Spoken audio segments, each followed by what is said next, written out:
Thank you for tuning in to episode 33 of Dirt Road Divinity. Today's guest, Allison Pagano, is a dancer and choreographer by training, education, and passion. And her soul's calling is to seek truth, but also prompt the evolution and revolution of the reclamation of one's full self through the practice of embodied dance. Her stubbornness on behalf of her soul's calling is inspiring, and her wisdom and deep connection are clear. Whether you're a dancer, a healer, or someone wanting to get more in touch with all aspects of yourself, body, mind, heart, and soul, this conversation offers a juicy invitation to let dance guide the way. Also, I'm hosting an event, the Golden Gifts of Grace Retreat, November 10th through 13th in Sugar Land, Texas. If you're ready to feel lighter, more connected, and free from heaviness, this weekend will focus on ushering more gratitude, forgiveness, love, and joy into your life. And this is Grace the Golden, who apparently will be the mascot for the retreat. Special early bird pricing is available now, so feel free to go to the website at www.goldenenergyleadership.com for more information. Hello, this is Lisa Wade. Welcome back for another episode of Dirt Road Divinity. This is episode 33, and I am so excited to be talking today with Allison Pagano. Allison, hi. Welcome to the show. Hi, Lisa. I'm so excited to be here. Yeah, I'm glad I'm at episode 33. That's a good number. I thought so too. It seemed fitting for some reason. I just want to share a little bit about your background with the audience. As I was reading your background, I was like, I knew she was cool, but wow, I didn't know the depth of all that you bring to bear in the area in which you work. And I find it really quite impressive. So I'm going to share a little bit, see if I can make you blush. It always makes me blush when I hear bios being read. It is. It does. So Allison has spent 22 years traveling, training, and teaching in major universities, hospitals, private dance and wellness studios, and working with groups and individuals to find healing, enhance performance qualities, and support life in transitions through the dance, movement, and the healing arts. She's a former lecturing professor at Iona College and former professor of dance technique at Manhattanville College. She completed her MFA in dance through Montclair State University in 2018. Her choreographic credits are long and many, and it's through dance that you basically birthed something new, this idea of embodied dance. Embodied dance was born out of a desire to fill in the gaps in dance training where the mind-body connection is often missing, as well as to provide a holistic approach, teaching to and from the whole person. Of course, I love this notion. Can you share a little bit more about that, the idea of embodied dance and how you came to create this? Sure. Well, thank you so much for that. And yes, it is, thank you for sharing all of that. I don't actually even consider what I'm doing to be new. Isn't that funny? Because, my background is actually cultural anthropology. So That. studying cultures and studying dance, it's like people have been connected deeply to the body through dance throughout history. It's only recently in the last, few hundred years that we made it this high art form where we're saying, unless you're going to be this virtuosic person, you're not a dancer. Mhm. So we turned dance into a virtuosity and we just said everybody else you just kind of shut up and watch. And in doing so, I believe people's emotional expression has become crippled, their Mm. sense of intimacy, their connection to the earth, their ancestors, their hearts, communities, all of that, I think is stifled when we take dance out of Mm. what's common, you know? So as I was training as a dancer and I started late, I started, I actually wrote a post about when I started and, I was told that I couldn't and I shouldn't and I'm too old and don't do it and who do you think you are and all those things. And I was super shy and I did it anyway. Love The that. thing that I noticed the most was that people were really angry and disconnected. in higher levels Mm, of training, especially like training in New York City and things of that nature. It was like people were super angry, they were abusive, and I was basically asked to leave myself at the door and throw my physical body around. mm. And from a younger age, I had also been taking yoga classes, like from around the time I was about 15 or so. And I was interested in, astrology and all these things when I was a kid. And I already had a sense that there was more. So I'm like, how is it this time on the planet, whatever year it was, and we're just talking about the physical body here? Like there's so many other things happening. Why do we go to dance class and we're just physical? We're not addressing like these other parts. So that put me on a bit of a quest to figure some of those things out. And I'll say I didn't have a mentor, I didn't have support. I didn't have anybody who understood what I wanted to do or why I was so stubborn about it. But I did go through some really intense, what I'll call initiations that made um, the quest seem clear about what it was that I was discovering. And it all kind of started back in Australia when I was studying school in 1999. So I can stop here for a moment if there's anything you want to say, because I just said a whole There's so mouthful. much to unpack. There's We'll so much start in there. Australia in just a minute, but there are a couple Yeah. things. Number one, I'm the whole idea of linking back to cultural anthropology and a recognition of what has been such a common core in throughout civilization for eons, or at least millennia, that we've lost sight of.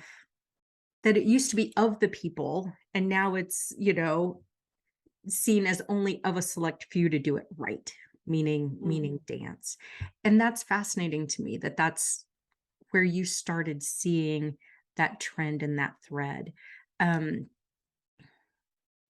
and a recognition that maybe we've lost something in Mhm. our cultural, as we seek technological fixes, or to put people in. She doesn't have a dancer's body, or you don't run like a real runner, or whatever the case may Right. be, that Mhm. we've lost our confidence maybe to claim some of this for ourselves.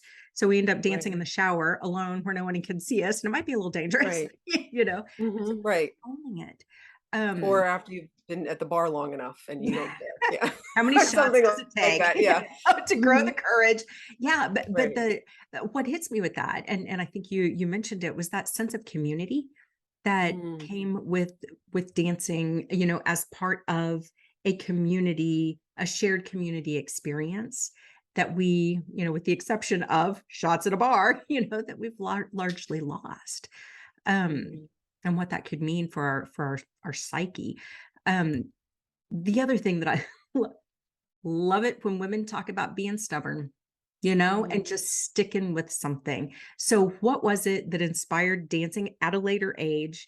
And that when people were just telling you no, what was Mhm. it about you that was like, damn it, I'm doing this?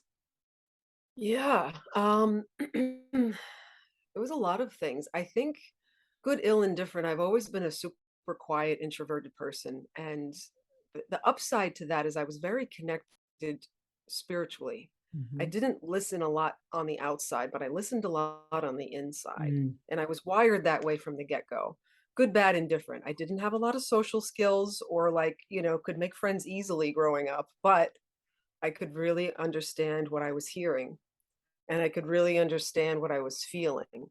I mm. couldn't communicate it at the time, but what I was receiving and feeling and knowing were always really, really strong, even though I couldn't talk to anybody about it. And,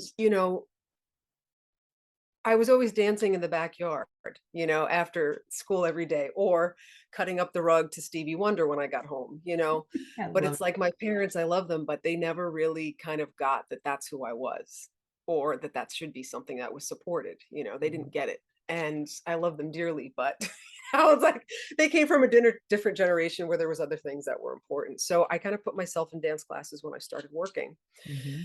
And I started to realize that as I was dancing, that I could move energy and that I had this Ooh. opportunity to completely change, an emotional state. I had this sense of being free in my body. I had this sense of profound connection to things I couldn't explain. And it opened me Mm, in a way that I had never felt opened before. Coming from a person who before that was extremely introverted, like almost, awkwardly so, to this point of like, oh, this is what it is to be living, is to be in movement. I found this thing that makes me feel alive and free. mm. And I want to do this, and then I saw kind of how hard it was to do in the world, and that you made very little money doing it and all of these things. And I had a lot of uh, you know, negative, like I said, a lot of negative things coming my way about why I shouldn't do it. So I'd say at the end of the day, to make, to answer your question, it was really just a super driving force within that knew it was too painful not to do it. And that Yeah. I had to figure it out. Like maybe I wasn't supposed to be on Broadway. That probably wasn't for me. Maybe I wasn't, and I never, there was a lot of things that I was like, there's something about dance, and I don't know what it is, but I'm gonna find it. And it's probably not the most traditional thing, and that's okay. But I'm gonna take whatever road it takes to figure it out. And I don't expect other people to understand, because you know what? They never have anyway.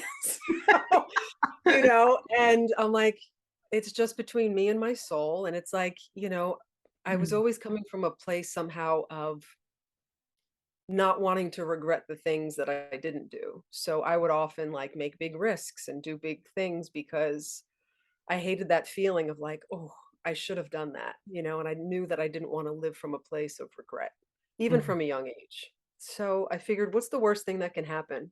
My heart is saying this. I have to do it. And that's just kind of what it was. Yeah. So profound on so many levels. And, part of what you talked about there, the kind of the intuitive knowing, it sounds like dancing is connection to your soul for you. It's a way that your soul expresses, but also the idea of moving energy. I do a lot of work with my clients around sacral energy, especially, and have seen, one client described her sacral chakra being shriveled up like a little dried up chicken nugget. And she was Oh, right, wow. but it's like, Wow. okay, what do you do with that? And for Belly dancing would be yes, great it's for her. always gone Yeah. back to dance, right? How do we move our Yeah. hips? How do we engage, Mhm. this whole midsection, and opening it up Mhm. and feeling the Mhm. music, letting it move through, connecting with that.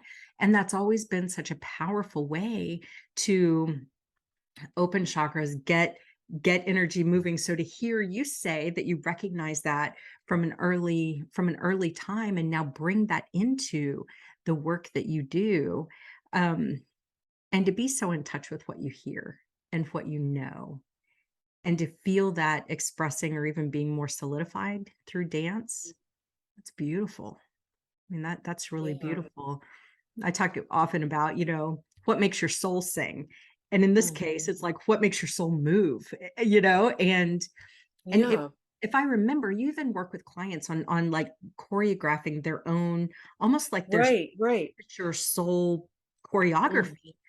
What is that all? Yeah. That's So, beautiful. so many things to that, because it's like dance is this, incredible nonverbal communication, right? Mm, It's this body language on fire. And what do they say? Like I don't know, 80 to 90 something percent of our communication is nonverbal anyway. So it's like when you're dancing, it's like my deepest seeking, because of my probably I don't know, for good whatever. My soul is here to kind of understand what is truth. What is the yeah. truth? So in dance and in um looking at the body in terms of nonverbal communication, it's like the body is always speaking what the truth is. Like you could be saying something, but your body language will say something else. So it's like the actions are louder than the words in a lot of ways. It's that similar sort of thing. So in doing hands-on healing for 22 years, I also learned a lot about body language, and I did a lot of Mm, body language training with certain friends of mine who had apprenticed with this one man who had this epic body of work, Patrick Collard, and it was all about limiting beliefs and where like your stuck emotions and your most negative thoughts, like where they hang out, what each part of the body is speaking when it's locked up, when you're having injuries, when you're having trauma. And there was this whole like dictionary of tendencies around like every part of the body. And I was fascinated because it gave like a this manual of understanding of, how to also free yourself. It Mm. wasn't just saying, "Hey, listen, like, you're boxed in and you're messed up," but it's like, basically if you can get the mind, the emotional body, and the physical body all on the same page, you can pretty much heal anything. That's what I've learned in these last 3 years, and I'm not saying that out of a place of just, you know, being overly positive, but I've seen it time and time again. Mhm. So the idea with the choreography is really coming back to the idea of using body language consciously Mm. because it works in both ways. So body language works from the inside out, meaning that you have the thought, feeling, and emotion, and then expresses itself physically. And then you have the reverse of that, which is putting a new movement pattern on the body, and it also changes the internal state. So that's the idea of when working with choreography, which is what makes embodied dance different from like five rhythms or like a lot of the improvisational dance. And there's nothing wrong with that. I love improvisational dance. I do it all the time. But in working with choreography, you're putting a new structure and pattern and a new way of moving. So you're giving permission for a person to step into a new identity in a Mm. way. And it actually supports that rewiring of the neural pathways when you're also working with the emotional mental state of it. So it's complex and simple at the same time, but I really feel that, choreography has this opportunity to change a person's relationship with who they think they are and what they're capable of, right? Last thing I'll say, and then we'll take a little moment. I started kind of developing this out a few years back or 5, 10 years back because I started working with myself, of course, back when I was in Australia and I was moving through a tough time and changing a lot about what I think I could or couldn't do. Um, so when I started working with dancers and people that I got to know that would come to my class, and I would see that they had these habitual ways of moving that didn't really match up to what I knew they were capable of doing. Mm. So it's like, well, geez, you have like extraordinary strength and flexibility. Why are you just walking around like tiptoeing around the room? And it was like I got to know them deeper, and it was like these limiting beliefs they had around what their physical body, or who they thought they could or couldn't be. Mm. So using choreography and using this body language training to get them to see a new way, and then to get that not only to be the thing that changes who they get to become in the dance class, but it's who you get to be when you leave the dance class because you take all of that with you. It's not just about, well, now I can dance freer and bigger. It's like, no, now you're actually claiming who you are and you're not afraid to say the truth of who you are. And that's what it is that I want for people. It's like that reclamation of self. So we'll take a Wow. moment there. That's just a lot. Well, it's huge. And what a gift. I mean, the whole idea of reclamation of self, of finding that inner truth, of being the mirror for someone else to begin to see within themselves what you can see clearly, but they're not seeing yet. And the whole idea of choreographed dance as a pathway for integrative healing, that addresses mind, body, heart, and soul, brings it all together in one package for more than just entertainment, but for actual personal healing, growth, stepping into that soul on fire, idea. That that's transformative and it's huge. It's huge. What a gift to the world. Yeah, I mean, well, the thing that I say about it is it's way bigger than I am, and I'm just the listener and the channel and the vessel. Mm. And, I think that that concept and that thing or whatever it is, how it wants to come through, it's just, I'm honored and humbled to be the vessel, or, to be a vessel, because I'm sure I'm not the only one, but, this is coming through me as as a gift, but it's doesn't have too much to do with me. It uses my experiences, but I definitely feel it more like as a thing that I listen to, as opposed to a thing that I mentally make happen. So that's the different thing of it. And it's, it kind of goes against the standards of like academics and research and things like that. Although those things are important. And like you shared, I was a college professor. I did that whole route and I did my grad school thing. And, they gave me a hard time for it. Initially, they gave me a hard time a little bit because, it is a big concept. And it's like, how are you going to do that? Oh, and then they saw the work and they were like, oh, okay, we see it now. But I want to say it's evolutionary and it's revolutionary because of the reclamation and because we're saying, just like you and I were talking a little bit before we got on, like how, this time is about so much taking back who we really are and not being afraid to go against the things that we've been told. Mhm. And it's not that we're necessarily like, although I do identify a bit as a rebel, it's not necessarily just being outright rebellious. It's just really that seek for what is my truth and alignment in the face of all the things I'm seeing, and having the courage to not just do what's comfortable. And what the very best thing in the world to be stubborn on behalf of, right there. And to have that courage and that stubbornness kind of driving behind it so that you can be of benefit and helping with the reclamation of others. That's huge. And as much as we talk and think that like higher education, I spent time in higher education as well, is a place of mind expanding growth and all these other things. There's a lot of boxes. And A lot of boxes. There's a you know, lot of indoctrination, yeah. especially today. There's a lot of this is how you should do it, and here's the acceptable way that you should do it in. So anyway, go ahead. I Yeah. I think in the time since we've met online, you were fairly recently choosing to leave higher ed and kind of making the Mhm. decision to jump into this full time. And what helped you get to like have the courage or make that decision to make that kind of pivot and shift? And what's life been like in the wake of Sure. Yeah, I'm gonna get super raw with you. Ready? yeah, I love that. This is really good stuff, right? I mean, not that I mean, I'm typically raw, but here we go. So, you know, I went the route that, well, of course, I did my MFA and I did all of that because of a variety of reasons. I'm really grateful I did it. I, truly had a beautiful experience with it, and I feel like it supported what I came to do with it. Mhm, And then I went the route and I got some jobs teaching, and I couldn't pay my bills.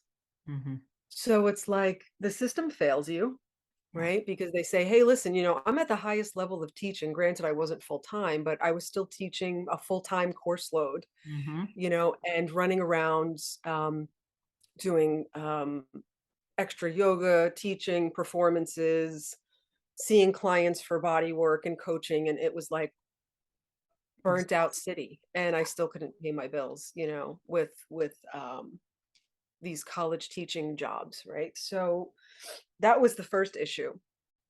And then the second piece of it was I knew that I had a deeper calling and I didn't even have time for it. It was like, well, I'm teaching these lecture courses and I'm doing these technique classes. And while I got to filter my own stuff inside of that, I wasn't really fully doing what even my thesis work, which was like, what I'm doing now, which is dance as a healing art form. So quite honestly, even as, everybody good, ill, and different has a side or a viewpoint today, especially what's happened in the last 2 years. But, New York was one of the areas that did have mandates mhm, for, getting the shots. And I knew it was a hard no for mhm. me. And I was probably one of the only people who I knew, on campus or in the school who felt that way. And just like when I was when I was a kid, my spirit said super clear. I knew exactly what was for me and I knew exactly what wasn't. And I was being really super guided. Yeah. So, It was very hard to leave because I did miss the kids and I truly loved each of them and they knew that. I would say I was a bit of the mom of the dance department in a certain way. I truly cared for them and I felt like it was important for them to see somebody walking away who was listening to their body and not Mm. just doing what they were being told. So, to each his own. I'm not saying what people should or shouldn't do, but that was my truth and I had to also claim it at that moment. Um, but the thing that was on my side was I had already started working with a coach early on in 2020 that was helping me build out this embodied dance work so that by, you know, May of 2020, when I saw things really going like, well, this is not changing, Ah, I could actually start leaving mhm. some of these positions because I was making enough money in my business that I could because I was committing. My commitment level to my business really upped the ante and I started sharing a lot more programs and they were doing well and I was very humbled to it was like, "Oh my god, you mean I can really do this?" Like I can really share my work and make a living? And it was that whole acceptance of that initially. So those were the main points and it was really like stepping out of like the way that things have been done like okay you go to school here you do that and you go here and then you can't really quite still make it and then deciding to completely jump ship and saying you know what I'm in with my own work no matter how challenging that's going to be like that's where my heart is Mhm. and hell or high water going forward this is what I'm going to be doing till I stop breathing so I might as well jump in with both feet. I just feel your soul doing a happy dance, Woo! Yeah. Hallelujah choir and And everything as else. you know, as an entrepreneur, it's not all, it's super challenging. Yeah. It's not like that, you jump in and then it's the easiest thing ever. It's like, no, not at all. Right. I mean, it certainly stretches you as a human, as a business person, and you Mhm. bump up against every single doubt and fear, and limitation you ever thought didn't even know you had. One of the things I've been really impressed with, following what you put out in the world for the last, year or so, your consistency and your ability to kind of stay focused on your area while not like getting pigeonholed, I guess. You came out with something just this past week that I responded to that, this idea of the Jacqueline of all trades, you know, like, do you have to put yourself in this tiny little box? Can you have broader interests? How do you pull it all together? I just found it so interesting. Would you mind sharing a little bit about kind of where you came down on that side? Because that's an area where I get kind of sideways with some coaching on occasion. Um, Yeah, the jack of all trades thing is something I've felt from a very long time, and I've always had so many interests. And throughout I've always worked for myself. mhm. That was something I decided very early on. I knew that at 15, I just wasn't meant to work for anyone. There's a whole other story there. I won't I won't waste time with it, but I knew very early on, like, whoa, I'm not joining the workforce and sitting at a desk. Like, whoa, that's not for me. And so I knew I had to do something else. So I ended up doing a lot of different things just to kind of make it all work. So, massage therapy, I taught Pilates, I taught yoga, I did energy healing. I was a coach, I did nutrition, I was a personal trainer, I taught group fitness classes. And I did this all in the same week Mhm. for years. Yes, you were exhausted. You had to have been exhausted. Like, I don't even know how I did it looking back now, Mhm. but, I did all of that and people will be like, "Oh my god, you're a walking wellness center. What can we do for here? What can we do for this?" And I did a lot of it was amazing, fulfilling work, but yeah, you're burning the candle at 24 ends and you just, very little coming in even financially, because you Yeah. go teach a group class and you get, depending on what it is, it's not much, it's a bag of groceries. So, I wrote that post because I feel like people, feel this pressure societally to just kind of pick one thing that is supported by, it's like, well, you're a banker, you're a you're a person who specializes only in this particular thing. And I think the beauty of humans, and part of what I do in the embodied dance teacher training, and part of what I do with my one-on-one clients, is to really truly discover what are their unique gems Mm, that they are bringing forward. Because even though I'm training you in the embodied dance teacher training and giving you all the foundational tools that you need to teach and that you need to create and choreograph and work with clients, my joy is actually to discover what are the unique pieces of you that feel called into service, because it's probably something that is what I'm going to call your superpower. mhm, And your superpower is not going to be just going, well, I'm just a vinyasa yoga teacher, but it's like, what are the things that when they come together make you feel the most alive? So it's like embodied dance is a piece of all the things that I love the most. And nobody told me I could do it or gave me permission for it, or, it was just kind of like, man, I just have to do this sort of thing. I mean, yes, I did have some great coaches towards the end, that I could really say who I was, and they supported me. But there is something to the eclectic grouping of your passions into, yes, into one umbrella, I'll call, and then it's kind of like having a toolbox. So you just have to decide like what your umbrella is called, and then decide who you love working with, and you're almost there. Those are the hardest pieces, but it's really, discovering your unique strengths and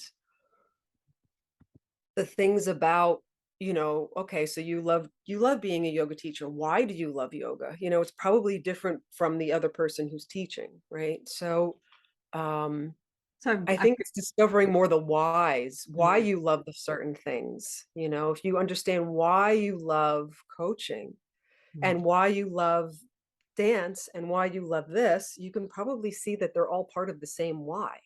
So if mhm, you can sort of get that clear for you, you can name your work a little differently, because then you know why you're serving, and a little bit more about who you're serving and kind of the results that you get people. So mm, it's all that stuff is such a huge learning curve.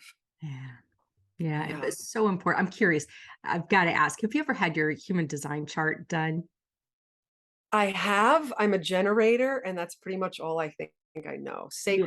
Sacral and generator. Yep, Yeah. yep. I was thinking I'm a manifesting generator, and I'm like, oh, you sound so. I mean, so similar, in ways. Just the idea that picking one thing, it feels like putting yourself in a suffocating box. It's like I can't do that. But when you said um, that my joy is to discover the unique pieces of you that are being called into service, that whole idea of joy, when you sent pictures over, for example, the one of you dancing, which is the one that's going to be, go along with the podcast. I just saw joy in you. Like, I look at your face and I look at your body, I'm like, that's joy embodied right there. And it felt so right, with the Mm. idea of embodied dance. Um, another thing, and looking at the work that you do, and I want to come back to your logo for a minute, because the first time I saw like your logo, I'm like, that to me just said it all. It's kind of like this reaching for the stars, but so grounded with this tree, kind of like a dancing tree image in a way, woman in a tree. Um, it just felt so right. How did Mm. you get to that particular image as representative of your work? Yeah. Well, you're super tuned in too. So it's like, I think, because of how tuned in you are, you kind of see the truth in things. That's probably why you love doing what you do, and Mhm, your own, sense of connecting to people, because it's just like, I don't know, you have this incredible sense of connection as well that I really love that about you. Um, well, the logo was, kind of a present, a gift from an ex-boyfriend. But, we had it designed, but I kind of had an idea of what I wanted. mhm, And, and speaking about connection, it really was that, I think before you and I actually started this conversation, we were talking a little bit more about like that sense of being embodied. mhm, And for me, it's like, spiritual body and physical body and the earth. And, how is this a unification, and how does dance speak to all three? Because it Wow. does. Yeah. So it's like I wanted an image that represented connection, and, to like the truth of what connection is, which is spirit, earth, and heart. And Mm, the fact that, it's part of this grander expression of mm, what it is to be human. So, yeah, I mean, I had a beautiful man. He's in Indonesia somewhere. We got to know each other pretty well, who designed it. But yeah, it just really spoke very clearly to that. Um, who are we when we're fully connected? Because that was the thing that, as a yoga teacher, that's the thing I loved about yoga, was that connection. It was like spiritual body, physical body, and like bringing it together. And it was kind of the thing in dance that we weren't doing as much, right? It was just like, we are physical bodies, and we're going to beat ourselves up a little bit about everything. We're not good enough. We're not this, we're not that. And, shifting that perspective from physical perfection to expression and connection. mm. Because expression and connection, when done from an honest place, becomes healing and intimacy building. So, yeah. So that's the story of the logo. Yeah, well, it's beautiful. And I hope you're writing a book or something. You have these gems of the way you use words that is really beautiful. As a word nerd Thank you. myself, I but so many times I'm just hit It by just happened in conversation, really. So thank you. I appreciate that. a nugget of gold right there. So I'm going to go through and mine your gold nuggets and and share them as well. But and that's the difference to me between someone who's really passionate and like all in for what they do, that kind of divine inspiration, that kind of wisdom from everything from a dance move and choreography to the words you choose to share what you do. It all comes together and seems to flow with greater ease. And I Mhm. know it hasn't been easy, to No, it get to hasn't. the point, but the flow No. and allowing that flow with ease and its own sense of grace is quite beautiful.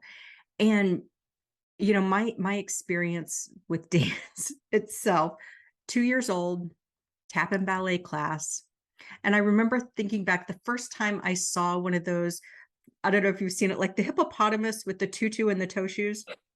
That's what I Is that felt like like, right? Disney Because thing, or yeah. yeah, because I was not I didn't look like a dancer, but I knew all the steps. I knew them all in my brain. I knew all the steps. But it was so it was pretty early that kind of the Mm. joy when you look at kids dancing, there's just such a just freedom and joy and play, and then we're told how it should look, and kind of the joy goes away at that point Yeah. if you don't fit a mold. And it almost feels like you're bringing joy back for not just a select few, but allowing joy to come back through dance for anyone who wants it. Right, absolutely. And then, the thing I want to say about it, that the reason why I'm so passionate about it is because I knew who I was before I started this path, which was a Mhm. person who was locked inside my own body, a Mm, person who couldn't communicate, a person who was not comfortable at all with people, with myself, with expression, with anything.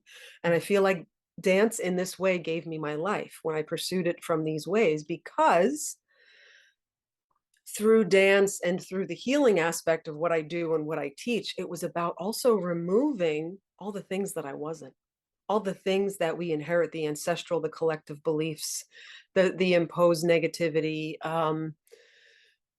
all of that stuff. And it's like, so much of what I teach and do in embodied dance is about working through the belief systems. And it's like, when you're releasing the belief systems, you're ultimately more free. You're more free to get bigger and fuller and more expanded and more connected. So it's like, that's the thing that I typically work with and through the most. So I want to say embodied dance, if I'm going to, try to talk about it in a specific way, because it's so big, it's really, looking to give the person their full toolbox, in a way, so that you can really claim what you're here to do and be in your joy and be in your fulfillment. But if we're walking around feeling not okay, we're walking around feeling all of this heaviness and all of these beliefs that we don't know where they come from, but the subconscious is just running all the time, you're not really going to feel free. You're not going to feel yourself. You're not even going to know who you are.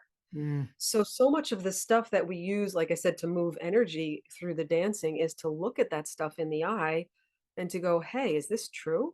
And who am I if I'm not that? So you get to expand into more of a limitless self.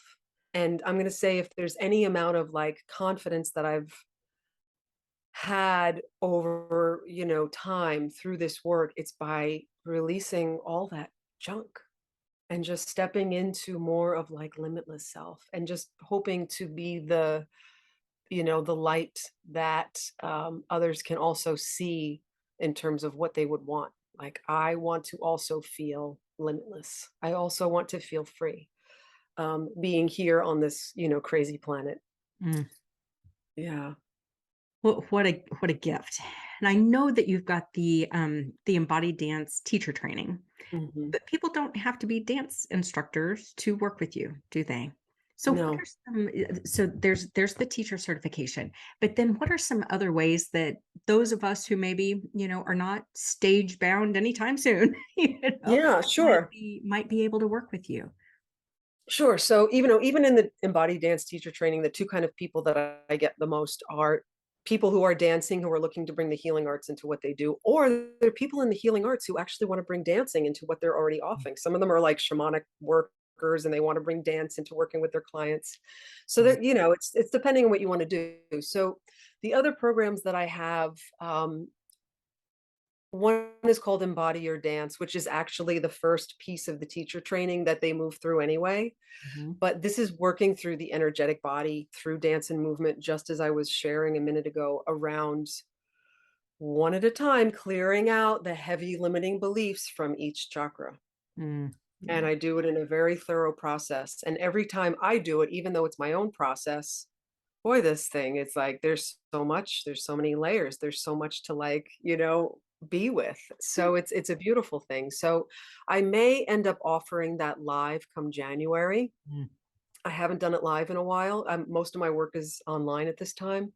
So Embody Your Dance is a journey through the chakra system. So for Right. people who want to come back into their body, who want to come back into dancing, and who are on a path of self-reclamation and power, and to like, know themselves more deeply, and to yeah, be more fully expressed, that's for them. And the other thing I do is I work with people more one-on-one in terms of business coaching, and doing some mastermind work. I have a program called Impact to Income, which is about very similar things. It's kind of like, how do you be you in business through these structural things you need to implement, and also what are all the stories that are standing in your way. So it's very similar, where it's like Mm. having to let go and be on this path of initiation towards your business, which I call the hero's journey. Mhm. It's like the business journey is the hero's journey. It's all your stuff's going to come up.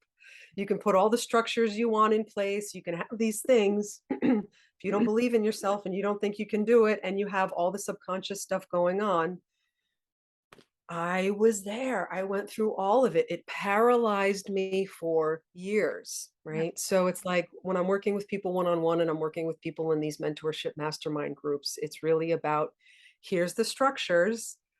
So what's coming up for you around this? And then working through all the pieces. Mm. So you don't even know what's there until you start paddling. So Absolutely. those are the main things. And all of these things are on my website, which is embodied dash dance.com. And you can kind of find out the offerings there. Yeah. Embodied-dance.com. Excellent. Well, I'll put that, I'll make sure to include that in the show notes. As far as social media is concerned, is there any special way that folks can connect with you there? Sure. So the Instagram is embodied dot dance instead of the dash. So it's embodied dot dance, my Instagram account. Allison Pagano, social media. My Facebook group is called Embodied Dance for those on a path of healing through movement. Mm, Um, might be easier to find me through that. okay. So yeah, that's how you connect. And the teacher training program is open enrollment, so people can jump in at any time. I will probably be introducing new pricing in 2023. So if they want to get on sooner than later, the time is probably good now. I take calls to connect and learn about people and see if the work is a good fit and if it supports them. So, like I said, my joy is really in supporting the individual to achieve what it is that they're here to do, because I feel like the time that we're at on the planet, all hands on deck, we need you.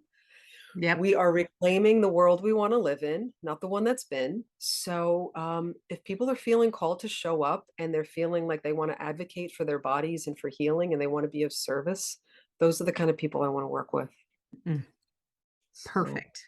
On yeah. that note, thank you so Thank much. you. Obviously for being on, having this conversation, being on the show today, but thank you for the work that you do in the world. You're an inspiration to, Likewise. as I look at, holy wow, this isn't just for professional dancers. This is for people just like me who there's so many layers of healing and reclamation that can be benefited, that can be catalyzed through embodied dance, that we could all benefit from it, you know? And so thank you for making that Good. possible and for being a stubborn rebel on behalf of reclamation of the Yeah. planet, because that matters. And that's what Cheers to that. get us where we're going. We need more Yeah. with that stubborn rebel spirit, I think. But also Yeah. the thoughtfulness and the passion to make it real in the world, to work through the struggle, to have the grit to keep going, and to make it real in the world. So Thank you. Yeah, and thank you so much for all that you do and all that you share, and I find your work so incredibly, it's so nurturing and it's so, grounding and, nourishing, I wanna say, and what you offer just feels so genuine and so, enlivening at the same time, so it's a really beautiful combination, and I really enjoy all the things that you share and put out, so, super honored to be here, and, cheers to the stubbornness, right? It kinda gets us through a lot. indeed, indeed. Well, thank you very much. And to all of those who are listening on the podcast or watching on YouTube, thank you so much for your time and attention as well. Please do feel free to reach out to Allison. I'll include contact information in the show notes. And until next week, find that thing that you're stubborn about. Find that thing that brings joy and aliveness and fire from your soul through your body, and let that be the change you make in the world. Thanks for tuning in for this episode of Dirt Road Divinity. If you liked what you saw, please go ahead and like the video or leave a comment letting me know. Also, you can subscribe to this YouTube channel and be kept up to date when new episodes drop in the future. If you'd like to connect in between episodes, you can come follow the Facebook or Instagram pages just at Dirt Road Divinity. You can even email me with any show or guest ideas that you might have. And my email address is lisa@dirtroaddivinity.com. Thanks so much for watching, and I look forward to you tuning in next time.